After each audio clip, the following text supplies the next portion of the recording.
At number 10, we do have Anthony Bennett. And Anthony Bennett's first career game got off to a really rocky start against the Brooklyn Nets. He would only play a total of 15 minutes, going 0 for 5 from the field and 0 for 3 from 3. His only 2 points to come from the free throw line, where he went 2 for 4. And Anthony Bennett's career got off to a really rocky start. He would miss his first 15 career shots, and through his first 7 games, he wouldn't even score over 3 points. And he had 5 games where he didn't score a single point. And through his first 7 games, he was averaging 0.7 points on 4% shooting from the field. That's about as awful as you can get. And if you ever want to look to a prime example of a shooting slump, Anthony Bennett's first 7 career games are definitely that. Now, throughout the rest of Anthony Bennett's rookie year, he would get his shooting percentage up to around 39%, but then again, that's nothing great for a rookie. And Anthony Bennett definitely did not live to the expectations in his first game, and he definitely didn't live up to the hype of being a number 1 overall pick. At number 9, we do have Andrew Wiggins. Andrew Wiggins' first career game came against the Memphis Grizzlies, where he played a total of 18 minutes, going 2 for 5 from the field, 1 for 1 from 3.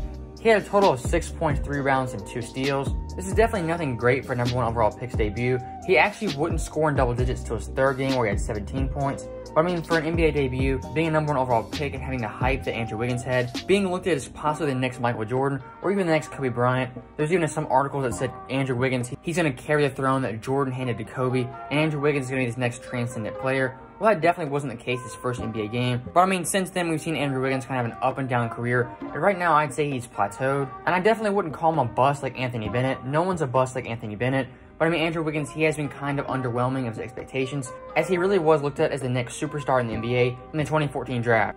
At number 8, we do have Kyrie Irving. And Kyrie's first game was definitely underwhelming. He only had a total of 6 points and 7 assists, and he shot an awful 2 for 12 from the field in an 8-point loss to the Toronto Raptors. And Kyrie, he would go on to win Rookie of the Year, but his first game was definitely a shaky start at best. And I mean, this just goes to show you can't judge a player off one game, especially a rookie. And this game is actually Kyrie's 3rd worst shooting game of his career. So Kyrie, he definitely had some nerves coming out to this game, because since then, Kyrie has proved to be one of the most clutch players in the NBA that some would say is on the level of a Kobe Bryant or Michael Jordan. But Kyrie's rookie debut was definitely nothing special. At number 8, we have Markelle Fultz, the number 1 pick from the 2017 draft. And Markelle Fultz's debut came against the Washington Wizards. And in this game, Markelle, he would have 10 points on 5 for 9 shooting, including 3 rebounds and 1 assist. And this game would actually be Markelle's best game as a rookie. And everyone knows how weird and how odd Markelle Fultz's rookie year was, as only 3 games later, he would go out with a severe shoulder injury, and he'd be inactive for the next 60 games. So Markelle Fultz's rookie year was definitely really odd. And since then, we've seen him get traded to Orlando Magic for basically a bag of chips. And Fultz in Orlando, he's definitely turned his career around. Right now, he's averaging about 12, 4, and 5, and he's a really important role player on that Magic team. But I mean, Markelle Fultz's rookie debut, it was definitely nothing special, and his rookie year was definitely not an ideal year. At number 6, we do have John Wall, the first pick in the 2010 draft. And John Wall's debut came against the Orlando Magic, where he had 14 points, 9 assists, and 3 steals on 6 for 19 shooting. This Washington Wizards team would get blown out by 29 points versus the Dwight Howard Orlando Magic, who really were a title-contending team at the time. And this Wizards team was definitely the polar opposite of a contending team. This team included Swaggy P, Gilbert Arenas, Jordan Crawford, and even JaVale McGee. So John Wall, he definitely had his hands full with this Wizards team.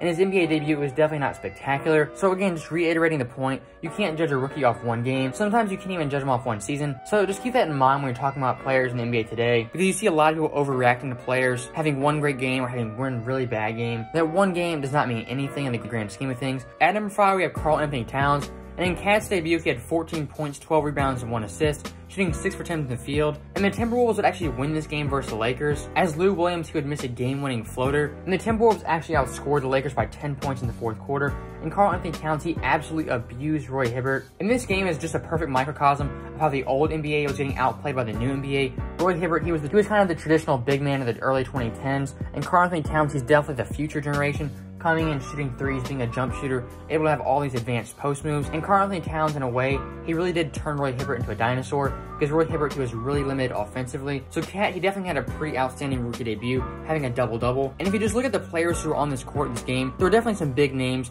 You had Kevin Garnett, Kobe Bryant, Lou Williams, Zach LaVine, Andrew Wiggins, Tayshaun Prince, and even D'Angelo Russell. And this is back in the time when the Minnesota Timberwolves, they were looked at as the best young core in the NBA. I would say rightfully so, but since then we've seen them kind of squander the opportunity to take advantage of that potential. And KarlAnthony Towns currently, he's not leading the Timberwolves to the playoffs. And I wouldn't be surprised soon if Cat, he demands a trade out of Minnesota, because in the 5 years he's played in Minnesota, they definitely haven't gotten much help. They did try the Jimmy Butler experiment, but that did not go well. So KarlAnthony Towns, he had a good rookie debut, but to this day, he's still stuck in Minnesota, dealing with the same exact problems he had to deal with his rookie year of not having a great supporting cast. At number 4, we have Anthony Davis' rookie debut. In Anthony Davis' rookie debut, he would have 21 points, 7 rebounds, 1 block. And that stat line as a rookie in their debut, that's impressive versus any team. But when you take into account he was playing the San Antonio Spurs and going up against Tim Duncan, the best power forward of all time, that makes it even more impressive, having 21-7 against Tim Duncan, who at this point in his career in 2012 was still a perennial all-star. In this game, Duncan, he would have his usual Tim Duncan stat line, 24-11 on 10-15 shooting. That's just typical Tim Duncan. That's what makes him the greatest power forward of all time. But Anthony Davis, he definitely impressed this game. He even had a couple of clutch free throws and a couple of clutch dunks, but he couldn't overcome the San Antonio Spurs in his debut. But he did go head-to-head versus Tim Duncan. And looking back 8 years later, this is a matchup of two of the best power forwards in NBA history. If you just want to look at a skill perspective, Anthony Davis is definitely up there with Tim Duncan. And it's really cool that Tim Duncan actually went against Anthony Davis in his debut. And much like Cat versus Roy Hibbert, this kind of signifies the new generation coming into the NBA. I'm not going to compare Tim Duncan to Roy Hibbert in any way. I'm just saying it's the old NBA kind of being overtaken by the new NBA. Anthony Davis, he definitely wasn't better than Tim Duncan, but you could see Anthony Davis, he was a future superstar, and he really did have a great rookie debut against the greatest power forward of all time. At number 3, we have Ben Simmons, the number 1 pick in the 2015 draft. And in Ben Simmons' debut, he'd go off against the Washington Wizards. He would have 18 points, 10 rebounds, 5 assists on 7 for 14 shooting from the field. And this is one of the best all-around rookie debuts on this list. And this is actually the same game Markelle Fultz debuted in. And if you go back and watch this game, you can tell Simmons, he's still very young, but his playstyle is still very similar. And this debut by Ben Simmons, it was highly anticipated, as he did miss a whole season of basketball. And Simmons missing his first year, that kind of led to one of the hottest debated rookie of the years ever between Donovan Mitchell and Ben Simmons. Me personally, I think Ben Simmons, I think he rightfully won it. I think he was the best rookie, even if he did miss a whole year of basketball. At number 2, we have Zion's debut from Wednesday night. And most of you guys like me, we've been really waiting for Zion to play basketball. He was out the first 44 games of the season after he had surgery. And if you watch the first half of this game, you were really disappointed, as Zion, he didn't really play more than 4 minutes at a time. He played the first 4 minutes of the game, and I think it was the first 4 minutes of the second quarter. But besides that, you really didn't see him play, and he looked really passive, not looking to shoot.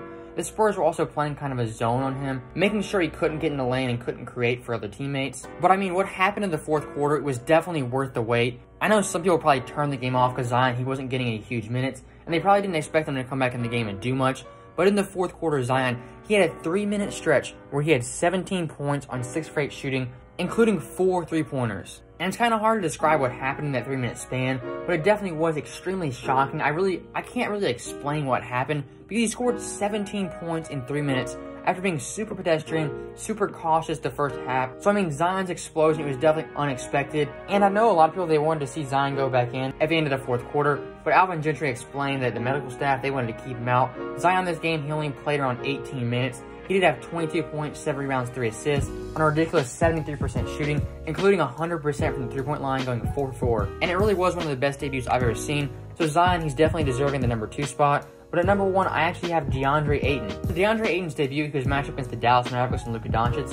And in this game, DeAndre, he would have 18 points, 10 rebounds, 6 assists, including 8 for 11 from the field. And if you just want to compare him and Luka, DeAndre had more points, more rebounds, more assists, and shot better from the field. So this definitely was a great NBA debut. And DeAndre Ayton throughout the season, he was definitely a pretty good rookie. And I feel like some of his dominant games, they are really forgotten because he does play in Phoenix. And this year he had the suspension, so he really wasn't able to get his rhythm. But I am still a believer in DeAndre Ayton, and I do think he can be a great NBA pro. I think he can probably make a couple of all-star teams. But I just want to reiterate the point again. You can't judge a rookie off one game because DeAndre Ayton, he outplayed Luka Doncic. And the 2020 season right now, Luka is definitely a top 10 player in the NBA. And DeAndre Ayton, I wouldn't even say he's a top 35 player in the NBA. So that just goes to show you an NBA debut, it can be great, but it can be kind of misleading if you look too far into it. And just to end the video, I'm going to say Zion Williamson, I think he's going to be a really, really good NBA player. I'm not basing that off one game.